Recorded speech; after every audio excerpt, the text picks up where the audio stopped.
Module 7, Lab 1, Task 1, gaining control over a victim machine using the NJ-RAT Trojan. All right, so on my Windows 11 machine,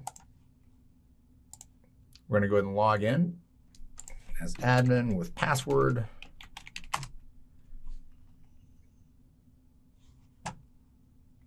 And give it a second to settle in.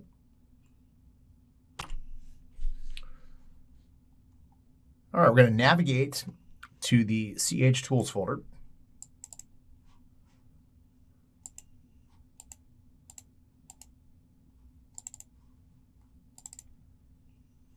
Module 7, Trojans types, remote access Trojans, and NJ-RAT. We'll double click the NJ-RAT executable. The NJ-RAT GUI appears along with the pop-up. We're going to specify the port we want to use to interact with the victim machine. We're going to leave the default port to 5552 and click Start. All right, the GUI appears. We're going to click the Builder link at the bottom left-hand corner. And we're going to use that to configure the exploit details.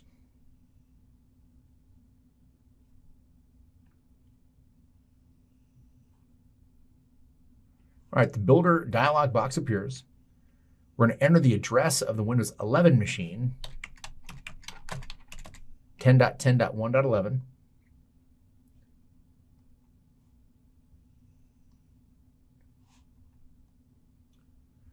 And we're going to check the option Registry Startup, which is already checked, and leave the other settings to default and click Build.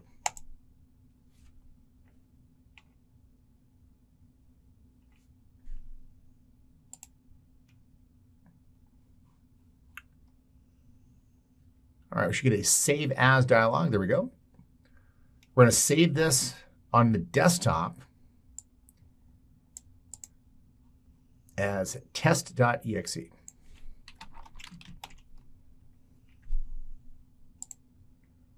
And save. All right, once the server is created, your done pop-up appears. I've clicked OK. Now we'd use any technique to send this server to the intended target through email or any other source. In real time, attackers will send the server to the victim. All right, in this task, we've copied it to the desktop, and then we're also going to copy it to the shared drive for distribution. So I'm going to copy it. Again, still getting used to that Windows 11. I'm going to paste it into the share. And then we'll use that with the shared drive as our delivery vector. All right, now we're going to click over to the Windows Server 2022 machine. Make sure that's the right one. Yep, sure enough. We're going to go ahead and log in.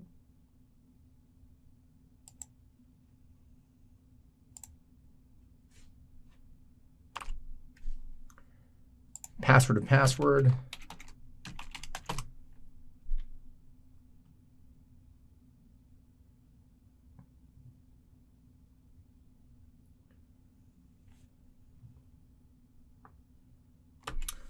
All right, and navigate to the shared location, CH Tools folder.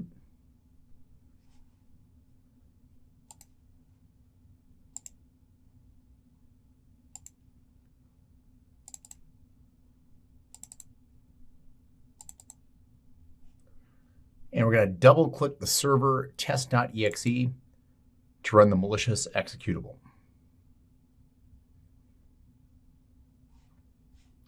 All right, click back to the Windows 11 machine, and we will see an active connection. There it is, from our Server 2022 machine. All right, now the lab instructions say as soon as the victim double clicks the server, it connects. It actually usually takes a couple seconds, but there you go. All right, the victim will remain under their control unless the attacker working on the Windows 11 machine disconnects the server on their own. All right, the GUI displays the machine's basic details, the IP address, the username, the PC name, type of operating system, etc. All right, we're going to get a little bit more real estate here. So we're going to right-click the detected victim name, and we're going to select the manager option. The manager window appears with the file manager selected by default. All right, double-click any directory in the left pane. And in the example, they're doing program data. All its associated files and directories are displayed in the right pane. You can right-click a selected directory and manipulate it using the contextual options.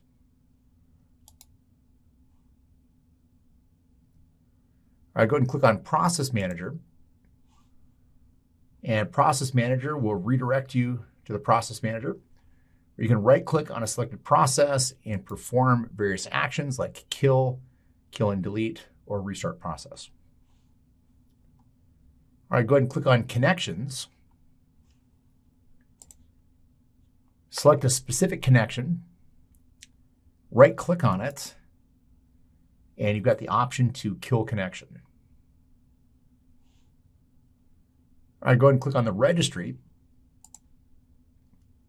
Choose a registry directory from the left pane and right-click on its associated registry files.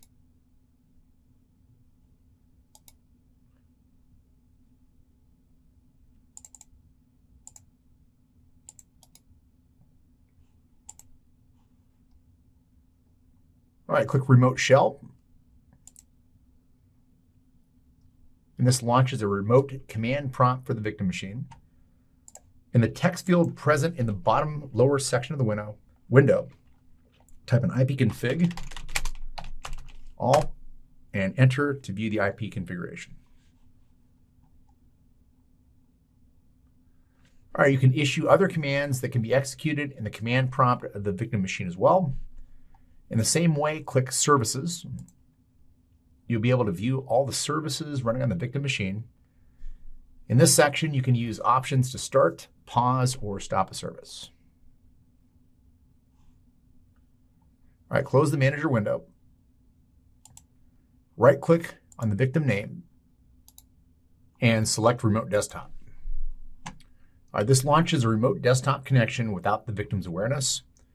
Our remote desktop window appears. If we hover the mouse cursor over the top center, we have a down arrow. We'll go ahead and click on it, and that gives us mouse and keyboard interaction. I go ahead and check the mouse option. And now I've got mouse control. Same with the keyboard option, and I can disable both. All right, so if you wanted to write, create any files, write any scripts, you would definitely need to check the keyboard option. All right, on completing the task, go ahead and close the remote desktop window. In the same way, right-click on the victim name and select Remote Cam and microphone to spy on them and track voice conversations. But the remote system does not have Remote Cam. All right, click back over to the Server 2022 machine. Assume you're a legitimate user and perform a few activities such as logging into a website or typing some text.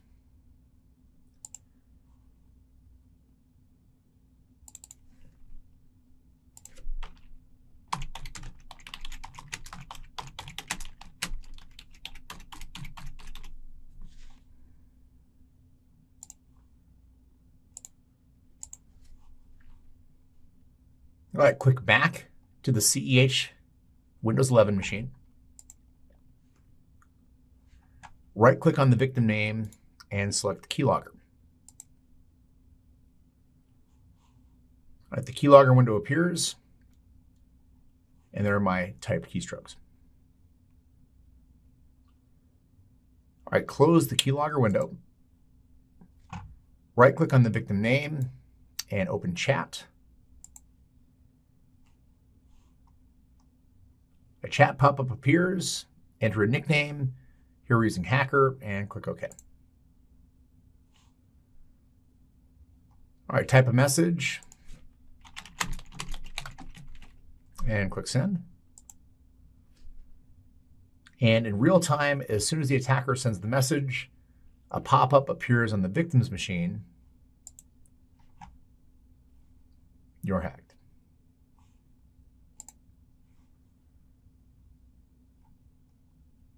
All right, seeing this, the victim becomes alert, attempts to close the chat box. Irrespective of what the victim does, the box remains open for as long as the attacker uses it. Can't close it. All right, surprised by the behavior, they attempt to break the connection by restarting the machine. As soon as this happens, NJRAT loses its connection as the machine is shut down in the process of restarting. All right, we'll go ahead and shut down.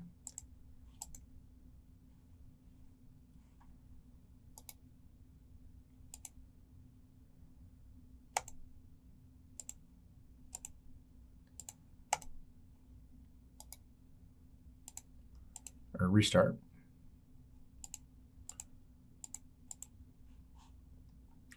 And back to the victim machine. And we're going to see the lost connection. However, as soon as the victim logs into their machine, the NJRAT client automatically establishes a connection, which we'll see on the restart.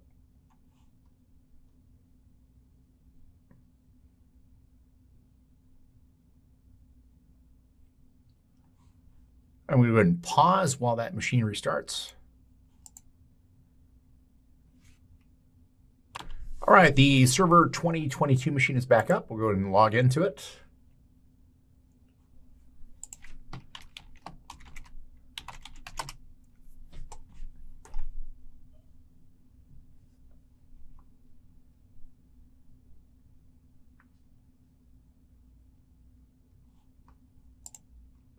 All right, back to the Windows 11 machine. We should see a reestablishment of that connection here. It may take a bit. We should see it reestablished.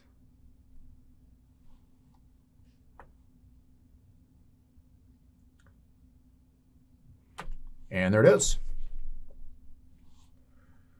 All right, the attacker, as usual, makes use of this connection to access the victim machine remotely and perform malicious activity. All right, upon completion, we're going to click the Server 2022 machine. And we're going to go to Task Manager and look for the Server exe task. And there it is right there. We'll go and right-click and End Task. All right. This concludes our demonstration of how to create a Trojan using the NJRAT Trojan to gain control over a victim machine. Close all open windows, and that completes our lab.